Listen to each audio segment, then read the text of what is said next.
आयज आमी आहा वास्को हांगा. ही आमची अरावंड 7 to 8 मंथ्साच्या नंतर 5th विजीट. हेजे आमी फूल वास्तू कंप्लीट केल्लेले आसा. आमी जस्ट आतां एक रिव्यू पळोवपाक विजीट केल्ली आसा. ह्या क्लायंटाचो मेन कन्सर्न जेन्ना आमकां हेंच्यांनी कन्सल्ट केल्लें तेन्ना की तेंची चली MBBS फायनल इयराक आसा, ती बऱ्या भशेन तेचे एग्जाम क्लियर जावन ते पास जावचे म्हणून. सो आमी तांकां सगळो वास्तू दोश कितें आहा तो सांगलो आनी तेजो रेक्टिफिकेशनूय सांगलो.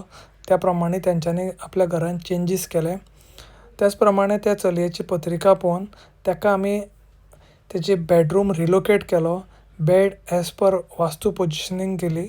त्याच प्रमाणे तेजो स्टडी टेबल आसा पळय तो आमी तेज्या बेनिफिशियल जाग्याचेर एज पर हर हॉरोस्कोप आमी शिफ्ट केलो. आनी आमकां रोखडीच 7 ते 8 म्हयन्या नंतर न्यूज मेळ्ळी की तेंच्यांनी तेंचें MBBS क्लियर जाल्या म्हणून.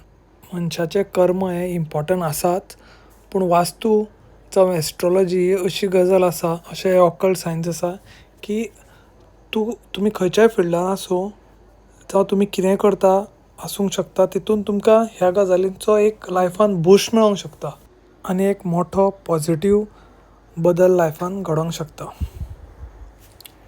बाकीच्यो काही शिल्लक गोश्टी आसल्यो त्यो आमी क्लायंटाक एक्सप्लेन केल्यो आनी हो आयची वास्तू विजीट आमची कंप्लीट जाल्लेली आसा.